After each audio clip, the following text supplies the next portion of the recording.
the seminary, Mm. and then as an artist, and writer and teacher and so on. So Yeah. Wow. I think throughout this like conversation, like it's shown like you like Jesus has gotten the most glory out of your life. Like he has like led you and put you in places that like really like we can't put it on our own, you know, like, and that's like amazing. And like I think that's a testimony that would make anyone like kind of just be like, wow, like this is who God is. You know what I mean? He could do anything, you know, and so I think like just like we have like we're like what me and Chad were like 25 years old, like 24, 25 years old. And we have a lot of friends that are in our age range as well. So I think Tim, if you could give any advice or even just like in your opinion, how can we get the most glory out of our lives using our talents and abilities now that God has given us? If you could speak into that. Wow, what a great question, Elijah. And I would just say the fact that you are asking that question and you desire for Christ to get glory, and you're prayerfully seeking him and asking for counsel from others, it just shows that the Lord is at work in you and he is getting glory in your life. You know, not the Lord has not called all of us to preach. The Lord has not called all of us to pastor. The Lord has not called all of us even to spit, to rap.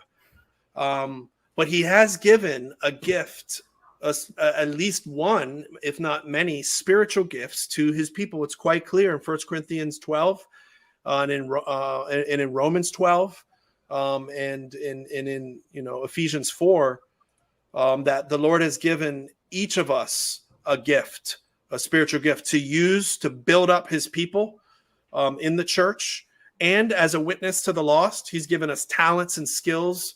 And so I would encourage, each of your friends listening and each of your listeners, just look at how the Lord already has his fingerprints on your life. He's given you various talents and abilities, and if you think of the parables of the 10 minas that Jesus spoke in the Gospels, in other parables, Jesus is quite clear. He's entrusted these talents, these skill sets, or spiritual gifts, or the job he's given you, the education he's given you, the giftings that he's given you. He's entrusted them to you as a steward. He's put them into your hands, and he says, now go and use them, multiply them, use them for others to know my greatness, my goodness, my love, my holiness, my hatred of sin, my wrath, my compassion, my mercy, my kindness.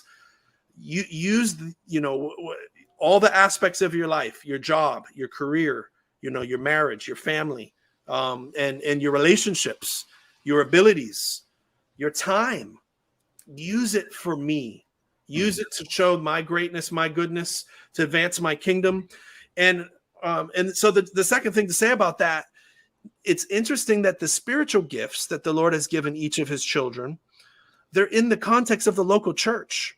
And we live in a day and age, and especially with the pandemic, which hit a couple years ago, it's sort of become excusable, maybe because there was a season where you didn't go in person in the local church. It's become excusable to not go to church or be connected to the local church. Yeah. But in those relationships with the local church, so as the word is preached each Sunday and you're worshiping the Lord with his people and partaking of the Lord's Supper, and people are being baptized and coming to faith in Christ, that's the launching pad. And then as you fellowship with God's people, and as you pray with God's people, you meet with them throughout the week and connect with them and keep each other accountable, is to be encouraging and strengthening one another in serving Christ. And so that's, there's a lot more to say about that. But in the local church, is where each of us are like a coal. We're a hot coal, burning coal with the Lord's Spirit in us. But we know that the burning coal gets cold and dies out when it's by itself. But when the burning coals are together, it's the blazing hot heat that the Lord uses as his fire, as his light, as he's the light of the world. But in our union with Christ, the church is the light of the world. We are his temple, his house.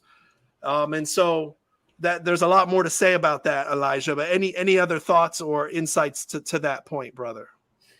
Wow, no, I just appreciate you just speaking to that. I think, yeah, we do live in a time right now where a lot of people don't really want to be connected to a local church or even listen to local pastors, or listen to the local pastor for whatever reason it be. But the importance of the local church is that to strengthen us, to expose us to what we can be used to benefit the local church and to benefit the church as a whole. So I think and accountability too. Yeah, and accountability. Like a lot of people aren't even like connected with the local church, and I think a lot of times it's a big excuse to kind of like so they don't have accountability. You know.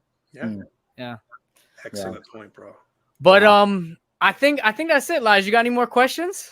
Nah, you got something else you want to share? I'm good, brother Brindle. You have anything you want to ask us?